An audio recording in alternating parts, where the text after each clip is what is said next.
Assalamu alaikum wa rahmatullahi wa barakatuh. Welcome to HealMyTajweed, helping you read. Insha Allah, today we're going to do lesson 3, and the ruling for today is the rule of the word Allah, which is lesson 12 of your PDF, and also we're going to be reciting Surah Al Ikhlas, inshallah. Now, before we start, if you've just stumbled on this video, do know that I've uploaded a few videos before. We're doing a series called Your Tajweed Made Easy, and it's to try and teach you how to better your pronunciation. The lesson for today is called the nasal sound or Ghunnah, and that's lesson 10. If anywhere in the Quran you see a noon or a meme with a tajweed on top, then lengthen for 1 second with a nasal sound. So lesson 11. Echo letters bracket Qalqalah. If you see the following 5 letters in the Quran with a sukoon on top, then make an echo sound. So go watch them, including there's an introduction for where you can find all the resources we talk about. But the link will be up above in the cards and also in the description below, Insha Allah. Okay.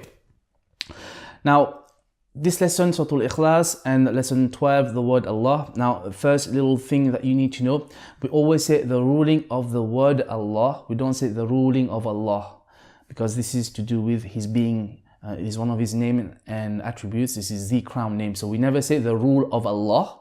We say the rule of the word Allah. This is an etiquette, inshallah. I hope it's clear. Okay. So open your PDF on page 17.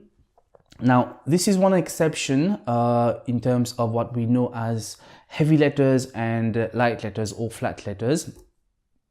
In Tajweed, we call it Tafkhim and Tarqiq lesson, but we'll cover this later, inshallah. But for now, you need to know that there's an exception of the word Allah. So the word Allah is read full mouth, which is with Tafkhim.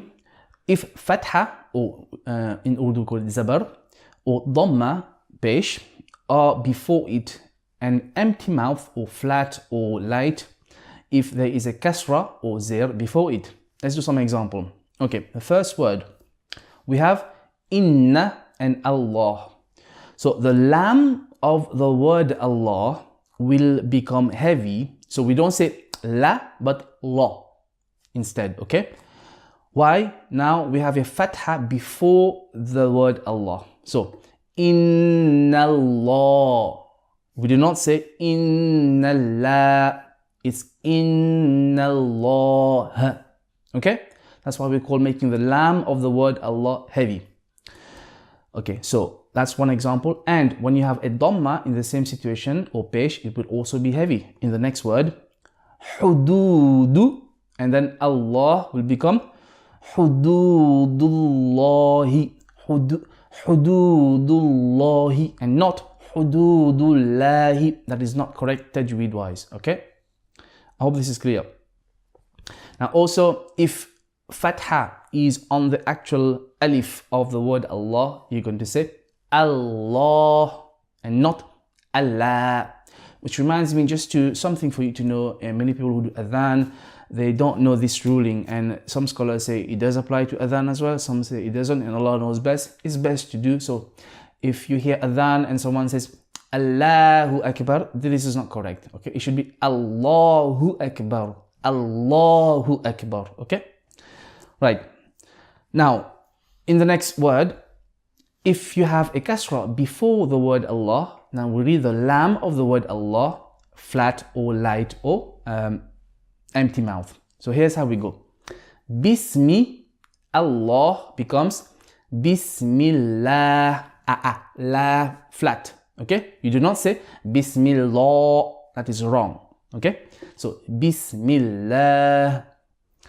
Next, Indi Allah becomes Indillahi, Indillahi, and not Indillah. Okay, I'm actually doing ikhfa on the Ind here. I don't need to, but just to explain this. All right. So I hope this is clear. Let's do some more examples in the words below. So take a look at these examples and figure out which are full or empty mouth. So let's go through it. So you have Hizbu and then Allahi. So what do we have before Allahi? We have Dhamma. That means the lam is going to be heavy. So Hizbullahi. Okay. Next, Huwa Allahu. What's before the word Allah? A fatha. So heavy. Huwallahu. Huwallahu. Okay. One little note here, try not to anticipate the heaviness too early. So here there's some tendency to make the wow also heavy. So some people will say huwa, huwa, huwa. No, don't say huwa, because wow is not a heavy letter. Wow is a flat letter. So it's huwa. Only the lam of the word Allah will become heavy. Huwa, huwa Allah, not huwa Allah. Okay, some people do that mistake. It's very common, but it's better tajweed, inshallah. All right. Next word, we have bi'idhni. So kasra before the word Allah. So flat or heavy? Flat, or empty mouth or light. So bi'idhnillahi.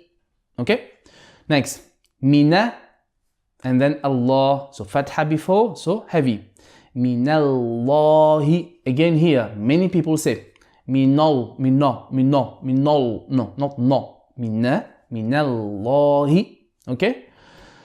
Next, duni, Allahi, kasra before Allahi, so flat or light or empty mouth. Dunillahi, dunillahi. And the last one, ba'atha, Allahu, so fatha before the word Allah. Ba'athallahu, lam is heavy. Ba'athallahu. Okay. So inshallah, these are the examples for the words, and couple of other examples, like, you know, if we say a'udhu billah, not a'udhu billah, or we say bismillah.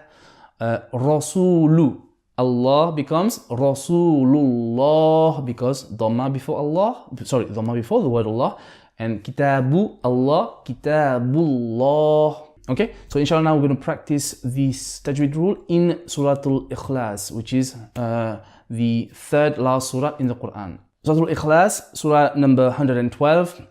أعوذ بالله من الشيطان الرجيم بسم الله الرحمن الرحيم قل هو الله هو الله lam in the word Allah heavy. قل هو الله أحد. Next, Allah, because alif has a fatha here, so Allahu, Allahu Samad.